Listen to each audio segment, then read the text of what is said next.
जुगाड़ू बहू का ईंटों का कूलर। अरे आज तो गर्मी ने बुरा हाल करके रख दिया संगीता बहू। ओ संगीता बहू, जरा हम सबके लिए गिलास मटके का ठंडा पानी लेकर आना। चूल्हे पर खाना बना रही संगीता उठती है और मटके से ठंडा पानी निकालने लगती है कि तभी ये क्या, कल शाम को मटके में पानी भर के रखा था, लेकिन ये तो बिल्कुल भी ठंडा नहीं हुआ, बल्कि गर्मी की वजह से मटके का पानी भी गर्म हो गया है। जिसके बाद संगीता को उस गर्म पानी को ही ले जाकर अपने सास ससुर और पति को देना पड़ता है। जैसे ही वो लोग उस पानी को पीते हैं, अरे बहू, तुझे मटके का ठंडा पानी लाने के लिए कहा था, ना कि गर्म पानी। ये गर्मी का कहर और ईंट की भट्टी के काम करके हम गर्मी से कम जूझ रहे हैं, जो तू हमें ये पानी पिला रही है। क्या करूं माँ जी, मैं तो मटके में पानी ठंडा होने के लिए ही रख कर आई थी, लेकिन सारा का सारा पानी गर्मी की वजह से गर्म हो गया। ये गर्मी ना हो गई हम गरीबों के लिए तो आजाब हो गया। न जाने ये गर्मी का मौसम आता ही क्यों है। अपने पति और सास ससुर की बात सुन संगीता को उनके लिए काफी बुरा लगता है, जिसके बाद वो सभी ना चाहते हुए भी उस गर्म पानी को पी लेते हैं। ऐसे ही शाम होती है और हर रोज की तरह संगीता अपने घर के आंगन में लगे पौधों को पानी दे रही होती है। संगीता के आंगन में ढेर सारे पौधे, घास थी। संगीता सबको पानी दे ही रही होती है कि तभी वो देखती है, ये क्या, इतनी गर्मी हो रही है, लेकिन फिर भी ये सारी घास और इसकी मिट्टी इतनी ठंडी है। अरे हाँ, जब मैं छोटी थी तो मेरी टीचर ने कहा था कि जमीन के अंदर की मिट्टी हमेशा ठंडी ही रहती है। अगर मैं इनकी मदद से पानी को ठंडा रख पाई तो मेरे परिवार वाले भी इस गर्मी में ठंडा पानी पी सकते हैं। संगीता आंगन से ढेर सारी मिट्टी उठाती है और फिर उसे अच्छे से गिलाकर मटके के चारों तरफ उस मिट्टी को लीप देती है। साथ ही साथ उसके ऊपर ढेर सारी घास लगाकर बाहर से पानी की छींटे मारकर अंदर पानी भर देती है और सिर्फ कुछ ही घंटे में मटके का पानी बिल्कुल फ्रिज के पानी जितना ठंडा हो जाता है। रात को खाने के बाद जैसे ही सभी लोग उस मटके का पानी पीते हैं, अरे बहू, तेरे जुगाड़ से तो सच में ये पानी ठंडा हो गया। अपने परिवार वालों को इतना खुश देख संगीता भी बहुत खुश होती है और ऐसे ही कुछ दिन गुजर जाते हैं। संगीता और सुमित्रा मिलकर एक दिन आंगन में कपड़े धो रही होती हैं। बहू, जरा जाकर हैंडपंप से एक बाल्टी पानी लेकर आना, कपड़े खंगालने हैं। संगीता जैसे ही हैंडपंप चलाकर पानी भरने लगती है तो उस हैंडपंप में से ठंडे पानी की जगह गर्म पानी निकलने लगता है, जिसे देख गर्मी की वजह से हैंडपंप से भी गर्म पानी आ रहा है। अब हम क्या करें? इतनी भयंकर गर्मी में दोनों सास बहू के लिए गर्म पानी में कपड़े धोना नामुमकिन था, जिसके चलते अब दोनों सास बहू परेशान होने लगती हैं कि तभी संगीता के मन में एक और नया जुगाड़ आता है और वो जल्दी से 2-3 बोरी लेकर उसे गीला कर हैंडपंप पर बांध देती है।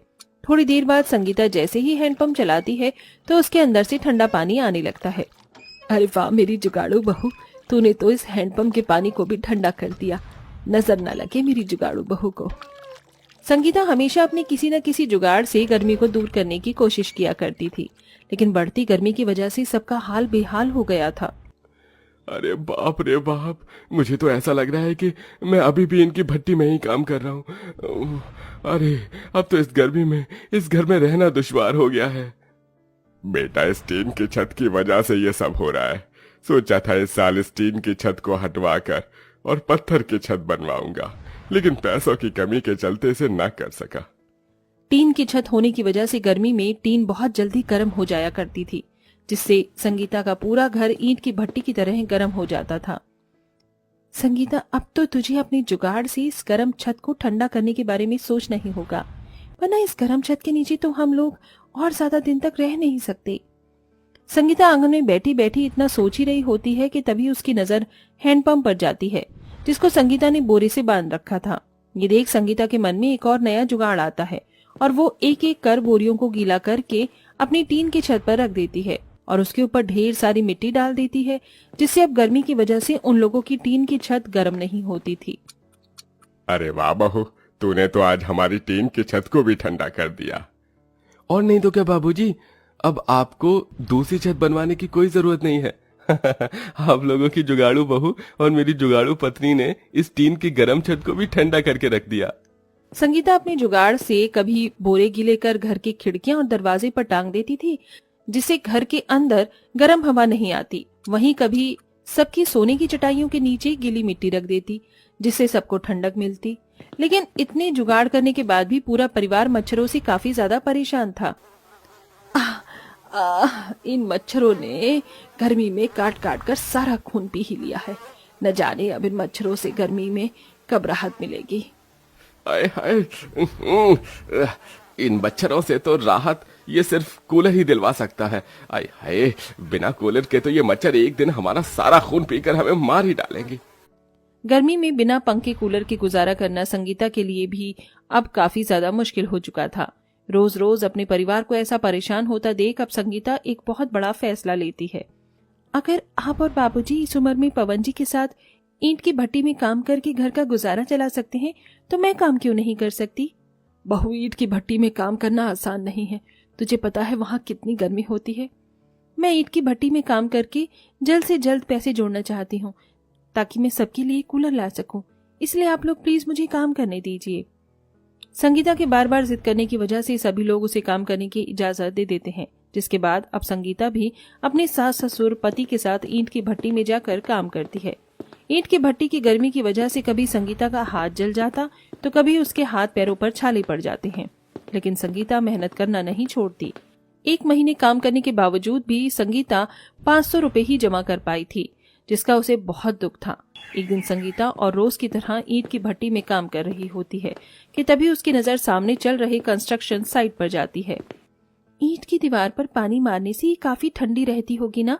पुराने जमाने में लोग ईंट और कच्ची मिट्टी के घरों में रहते थे, इसीलिए उन्हें गर्मी नहीं लगती थी। 1 मिनट, अरे ये चीज मैंने पहले क्यों नहीं सोची। संगीता के मन में ईंट की दीवार को देखकर जुगाड़ आता है, जिसके बारे में वो सबको बताती है। संगीता, तुम क्या कह रही हो? भला ऐसे कैसे हो सकता है? क्यों नहीं हो सकता? ईंट की 4 दीवारें बनकर तैयार कर सकती हैं, तो इनका कूलर क्यों नहीं। हम घर में ईंट की 4 दीवारें बनाएंगे और उसी बीच में से काट कर उसके अंदर एक मोटर फिक्स कर देंगे, जिससे हमारा ईंट का कूलर पूरा बनकर तैयार हो जाएगा। बहू जो कह रही है वो होगा या नहीं ये तो मुझे नहीं पता, लेकिन हम कोशिश तो जरूर करेंगे। क्या पता बहू की इस जुगाड़ और हमारी कोशिश से हमें गर्मी से छुटकारा मिल जाए। सुमित्रा और संगीता की बात सुन पवन और रघु इस बात के लिए मान जाते हैं, जिसके बाद अब संगीता सबके साथ मिलकर ईंट की मदद से कूलर के आकार का ढांचा तैयार करती है और उसके अंदर मोटर लगाकर उसके चारों तरफ गीली मिट्टी और घास एक कपड़े की मदद से बांध देती है और उस पर पानी छिड़क देती है, जिससे जैसे ही अब वो लोग प्लग लगाकर बटन चालू करते हैं तो उस ईंट के कूलर के अंदर से बिल्कुल ठंडी ठंडी हवा आती है। बहू, इस ईंट के कूलर के अंदर से तो बिल्कुल असली कूलर की ठंडी ठंडी हवा आ रही है। हाँ माँ जी, और हमें तो इसके अंदर पानी भरने की भी जरूरत नहीं है। हम बस इसकी दीवारों को गीला कर देंगे और ये ठंडी हवा देंगी। आज तो सच में मेरी जुगाड़ू बहू ने कमाल कर दिया। मेरी तो भगवान से यही प्रार्थना है कि हर जन्म में मुझे तेरी जैसी जुगाड़ू बहू मिले। संगीता के ससुराल वाले उसके इस जुगाड़पंती के लिए काफी ज्यादा तारीफ करते हैं। इसी के साथ अब जब भी कोई संगीता के घर पर आता तो उसका बना हुआ जुगाड़ का ईंट का कूलर देखकर हैरान रह जाता। संगीता बहू, तेरा ईंट का कूलर तो सच में काफी ज्यादा बढ़िया है। हम लोग भी तुम्हारी तरह ही गरीब परिवार से हैं। अगर तुम हमारे लिए भी ऐसे ही ईंट का कूलर बनाओगी तो ज्यादा नहीं, लेकिन मैं तुम्हें थोड़े पैसे तो दे ही दूंगी। क्या तुम मेरे परिवार के लिए भी ईंट का कूलर बनाओगी? हाँ काकी, क्यों नहीं, मैं जरूर बनाऊंगी आपके परिवार के लिए अपनी जुगाड़ से ईंट का कूलर। आस पड़ोस में रह रहे लोगों को जैसे ही संगीता के जुगाड़ से बनाए हुए ईंट के कूलर के बारे में पता चलता है तो वो भी संगीता से अपने घर में ईंट का कूलर बनवा देते हैं, जिससे उन्हें गर्मी से राहत मिलती है। वहीं संगीता की भी अच्छी खासी कमाई हो जाती है और ऐसे ही अपने जुगाड़पन से संगीता अपने ससुराल वालों के साथ हंसी खुशी रहती है।